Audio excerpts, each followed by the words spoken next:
Royal affirmations Telugu ఛానల్కి స్వాగతం. మీ ముందు ఒక క్లిష్టమైన పరిస్థితి ఉన్నప్పుడు, దాని నుంచి బయటపడే మార్గం మీకు తెలియనప్పుడు మీరేం చేస్తారు? పరిష్కారం ఆ సమస్యలోనే ఉంది. అలాగే లా ఆఫ్ అట్రాక్షన్ని అనుసరిస్తున్న, అఫర్మేషన్స్ని వింటున్న అందరి కోరిక ఒక్కటే, యూనివర్స్తో కనెక్ట్ అవ్వటం. ఎందుకంటే యూనివర్స్తో కనెక్ట్ అయితే అనుకున్న పనులన్నీ చిటికెలో చాలా సునాయాసంగా జరిగిపోతుంటాయి. యూనివర్స్తో కనెక్ట్ అయితే లైఫ్లో అన్నీ అద్భుతాలే. కానీ మీ లైఫ్లోకి అద్భుతాలు రాకుండా, యూనివర్స్తో కనెక్ట్ అవ్వకుండా కొన్ని విషయాలు మీకు తెలియకుండానే అడ్డుకుంటున్నాయి. ఆ విషయాలేంటో, వాటి యొక్క పరిష్కారాలేంటో ఈ వీడియోలో మీరు తెలుసుకోబోతున్నారు. కాబట్టి వీడియోని మిస్ కాకుండా చివరి వరకు ఖచ్చితంగా చూడండి. యూనివర్స్కి పాజిటివ్ అంటే ఇష్టం, కానీ ప్రజలు ఎక్కువగా చూసేది, ఎక్కువగా ఫోకస్ చేసేది నెగిటివ్ పైనే. ఈ నెగిటివే మిమ్మల్ని యూనివర్స్కి దగ్గర కాకుండా ఆపుతుంది. దాన్ని మీరు ఓవర్కమ్ చేస్తే ఆటోమేటిక్గా యూనివర్స్తో కనెక్ట్ అవుతారు. అప్పుడు మీ కోరికలన్నీ సునాయాసంగా నెరవేరబడతాయి. ఈ క్రింది విషయాల వలన మీకు నెగిటివ్ బాగా ఫీడ్ అవుతుంది. అందులో మొట్టమొదటివి న్యూస్ ఛానల్స్, న్యూస్ పేపర్స్. నేను స్కూల్లో ఉన్నప్పుడు ఒక టీచర్ న్యూస్ చూడండి, నాలెడ్జ్ పెంచుకోండి అని అనేవారు. కానీ నిజం చెప్పాలంటే న్యూస్ చూస్తే నాలెడ్జ్ వస్తుందో లేదో తెలియదు, కానీ బ్రెయిన్లోకి నెగిటివ్ మాత్రం బాగా వస్తుంది. ఒక్కసారి న్యూస్ వేశారంటే చాలు, అక్కడ ఇదయింది, ఇక్కడ ఇదయింది, అక్కడ వాళ్ళు చచ్చారు, ఇక్కడ వీళ్ళు చచ్చారు, అక్కడ ఆ ఆత్మహత్యలు, ఇక్కడ ఈ నేరం, అక్కడ ఆ ఘోరం అని ఒట్టి భయం పుట్టించే వార్తలే మీకు కనిపిస్తాయి. పోనీ తెలిసాక మనం ఏమైనా ఆ సంఘటనలకి పరిష్కారం చూపగలమా అంటే అది కూడా లేదు. చూసుకొని ఊరుకోవాల్సిందే. కానీ ఆ అరగంట గంట సేపు భయం, నెగిటివ్తో మైండ్ అంతా ఫిల్ అయిపోతుంది. కానీ దేశం మొత్తం మీద ఎన్నో మంచి పనులు జరుగుతుంటాయి. వృద్ధులకి భోజనాలు పెట్టడం, బ్లడ్ డొనేట్ చేయడం, అందులకి రోడ్డు దాటించడం, పెద్ద పెద్ద దానాలు చేయడం, ఇలాంటి మంచి పనులు, పాజిటివ్ పనులు ఎన్నో జరుగుతుంటాయి. కానీ ఎప్పుడైనా వార్తల్లో వీటిని చూసారా? ఈరోజు వచ్చిన న్యూస్ పేపర్ రేపటికి విలువ ఉండదు. మరి అటువంటివి మనకి అవసరమా? సో పాజిటివ్ని అలవర్చుకోవడానికి న్యూస్కి దూరంగా ఉండండి. నెంబర్ 2, బాధాకరమైన విషయాలు చూడటం, ఆలోచించటం. సోషల్ మీడియాలో స్క్రోల్ చేస్తున్నప్పుడు ఒక వ్యక్తికి ఇలా ఉంది, ఒక వ్యక్తికి అలా యాక్సిడెంట్ అయింది, మరో వ్యక్తికి అయిన వాళ్ళు అలా వదిలేశారు, ఇంకో వ్యక్తి ఈ వ్యాధితో బాధపడుతున్నారు అనే పోస్టులు కనిపించాక మీరు గమనిస్తుంటారు. ఆ పోస్టులు చదవడం, అందులోని బాధ పెట్టే ఫోటోలు చూడటం, వాటి గురించి ఆలోచించడం వంటివి మీలోకి నెగిటివ్ని తీసుకువస్తున్నాయి. అటువంటి వాటిని చదవకండి, రియాక్ట్ అవ్వకండి. నెంబర్ 3, గతం గురించి ఆలోచించడం. గడిచిపోయినదే గతం, గతం ఒక హిస్టరీ. ఎలా ఉంటుందో తెలియనిదే భవిష్యత్తు, భవిష్యత్తు ఒక మిస్టరీ. ప్రస్తుతం మనం జీవించిందే జీవితం. కాబట్టి ఈ క్షణం జీవించాలి, ఆనందంగా ఉండాలి. ఇదే అన్నింటికీ దగ్గర దారి. కానీ చాలామంది గతంలో నివసిస్తుంటారు. గతంలో ఎలా ఉండేవారో వాటినే మరలా తలుచుకుంటూ ఈ క్షణం దుఃఖంలో ఉంటారు. ఇది సరైనది కాదు. కాబట్టి గతంలో నివసించే ధోరణిని విడిచిపెట్టాలి. నెంబర్ 4, గతంలో జరిగిన చేదు అనుభవాలని నెమరు వేయడం. అంటే ఆత్మీయుల చావు, ఏదైనా లాస్ అవ్వడం, ప్రేమలో విఫలం అవ్వడం, ఇతరుల చేత మోసపోవడం, ఇతరులు అన్న మాటలని గుర్తుకు తెచ్చుకోవడం, దగ్గర వరకు వచ్చిన ఉద్యోగాన్ని చేజార్చుకోవడం, ఇటువంటివన్నీ బాధాకరమైన విషయాలే, బాధపడాల్సినదే. కానీ పరిగెత్తుతూ పడ్డాక లేవకుండా పడి ఏడుస్తున్నవాడే ఫెయిల్యూర్. పడ్డాక లేచి పరుగు మొదలు పెట్టినవాడే విజేత. గతంలో జరిగిన దురదృష్టాల గురించి ఆలోచిస్తూ ఎంతని బాధపడతారు? ఒక దగ్గర ఒక డోర్ క్లోజ్ అయిందంటే మీకోసం 10 డోర్లు ఓపెన్ అవుతాయని అర్థం. ఒకటి మీకు దక్కలేదంటే అంతకంటే ఉత్తమమైనది, అంతకంటే మేలైనది, అంతకంటే మెరుగైనది మీకోసం యూనివర్స్ ఇస్తుందని అర్థం. కాబట్టి లేచి గతాన్ని వదలండి. అద్భుతమైన రోజులు వస్తాయని నమ్మండి. నెంబర్ 5, ఇతరుల బాధలని వినడం. ఇతరులు వచ్చి వాళ్ళ సమస్యల్ని మీకు చెబుతుంటారు. మీరు వాటిని వింటూ ఉంటారు, ఊహిస్తూ ఉంటారు, అయ్యో అని ఫీల్ అవుతూ ఉంటారు.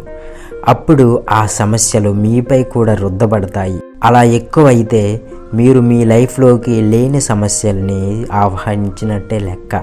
కాబట్టి ఇతరుల సమస్యలని వినొద్దు, వాటిలో తలదూర్చొద్దు. మరీ అవసరమైతే చేతనైన సహాయం చేసి చేతులు దులుపుకోండి. నెంబర్ 6, మనసుని కలచివేసే దృశ్యాలను చూసి ఫీల్ అవ్వడం. అంటే మీరు ఎక్కడికైనా ప్రయాణిస్తున్నప్పుడు బస్ స్టాప్స్లో, రైల్వే స్టేషన్స్లో, ఫ్లైఓవర్ కిందన కొంతమంది నిరాశ్రయులు, కొంతమంది వృద్ధులను చూసి మీరు దిగులు చెందుతుంటారు. అయ్యో, చలికాలంలో ఎలా ఉంటారో, ఎండాకాలంలో ఎలా ఉంటారో, వర్షం వస్తే ఎలా ఉంటారో అని మీరు వాళ్ళ ప్లేస్లో ఉండి ఊహిస్తుంటారు. ఇది చాలా డేంజర్. మీరు ఇతరులపై జాలి పెడితే ఇతరులు మీపై జాలి పడే పరిస్థితులు వస్తాయి. కాబట్టి జాలి పడకండి. అవకాశం ఉంటే మీరు అన్నీ సమృద్ధిగా ఉన్న వ్యక్తి కాబట్టి, వాళ్ళకంటే మీకు బాగానే ఉంది కాబట్టి మీకు ఉన్న వాటి పట్ల కృతజ్ఞత తెలుపుకుంటూ వాళ్ళకి తోచిన సహాయం చేసి అక్కడ నుండి వెళ్ళిపోండి. నెంబర్ 7, చెడు సంఘటనలని ఇతరులకి పంచటం. అంటే ఎక్కడో జరిగిన చెడు సంఘటనలని వీలైనంత త్వరగా ఇతరులకు చెప్పటం. మీకు సంబంధం లేని ఆ బ్యాడ్ న్యూస్ని ఫ్యామిలీ మెంబర్స్కి స్ప్రెడ్ చేయడం. ఎల్లప్పుడూ గుర్తుపెట్టుకోవాల్సిన విషయం, యూనివర్స్తో కనెక్ట్ అవ్వాలంటే స్ప్రెడ్ చేయాల్సింది ప్రేమ, పాజిటివ్, పీస్. నెంబర్ 8, పరిమితమైన ఆలోచనలు కలిగి ఉండడం. అంటే ఒక స్పష్టమైన లక్ష్యం లేకపోవటం. మీరు లక్ష్యం పెట్టుకొని పాజిటివ్గా వాటి వైపు అడుగులు వేస్తే యూనివర్స్ తప్పకుండా ప్రజలని, సంఘటనలని, వస్తువులని మీకు సహకరించేటట్లు చేస్తుంది. అసలు మీరు లక్ష్యమే పెట్టుకోకపోతే యూనివర్స్కి మీరు పని చెప్పనట్టే కదా. అందుకే పరిమితమైన ఆలోచనలను విడనాడండి. నాకు ఒక చిన్న ఉద్యోగం వస్తే చాలు, నాకు ఒక చిన్న ఇల్లుంటే చాలు అని అనుకోకండి. మీరే ఒక గొప్ప వ్యాపారవేత్తగా ఎదిగి ఉద్యోగాలని సృష్టించండి. యూనివర్స్ అనంతమైనది. ఎంత పెద్ద కోరికనైనా కోరండి, ఆకాశమే హద్దు. అది కూడా హద్దు లేదని ప్రపంచంలోని అత్యధిక ధనవంతులు Elon Musk, virgin CEO Richard Branson నిరూపించారు. కాబట్టి మీ కోరిక ఏదైనా సరే అది తీరుతుంది. లేవండి, నమ్మండి, ఎదగండి, బాగా బాగా బాగా జీవించగలరని నమ్మండి. You are unlimited.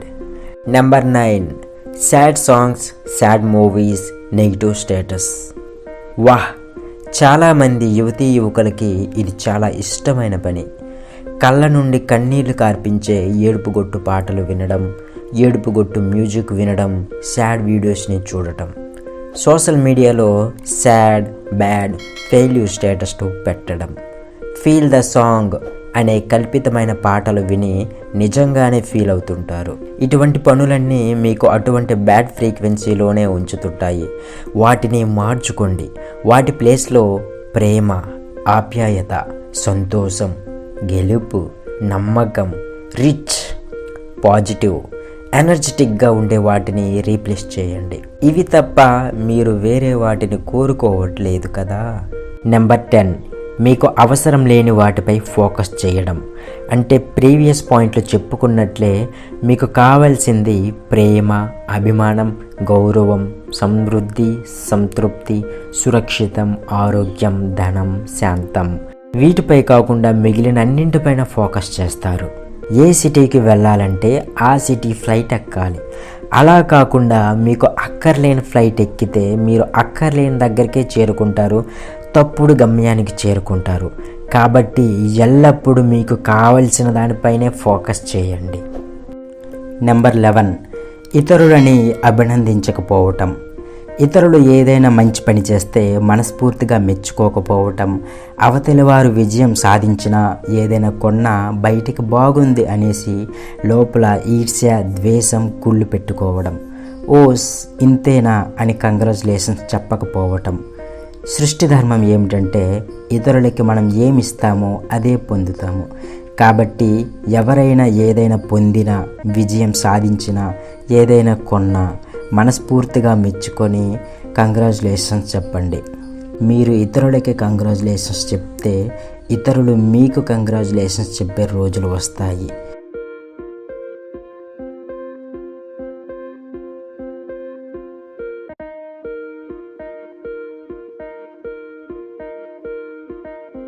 ముందు చెప్పిన పనులు వదిలితేనే law of attraction, universe, affirmations చాలా చక్కగా పనిచేస్తాయి. మీకు అనుకూలమైన ఫలితాలని ఇస్తాయి. ఈ విధంగా మీకు యూనివర్స్కి మధ్య ఉన్న బ్లాక్స్ని తొలగించి యూనివర్స్తో కనెక్ట్ అయ్యే మార్గాన్ని సరిచేస్తారని మనస్ఫూర్తిగా కోరుకుంటున్నాను. ఈ వీడియో మీకు యూజ్ఫుల్ అనిపిస్తే మీ మిత్రులకి షేర్ చేయండి, సబ్స్క్రైబ్ చేసి బెల్ ఐకాన్ క్లిక్ చేయండి. Thank you so much. Thank you.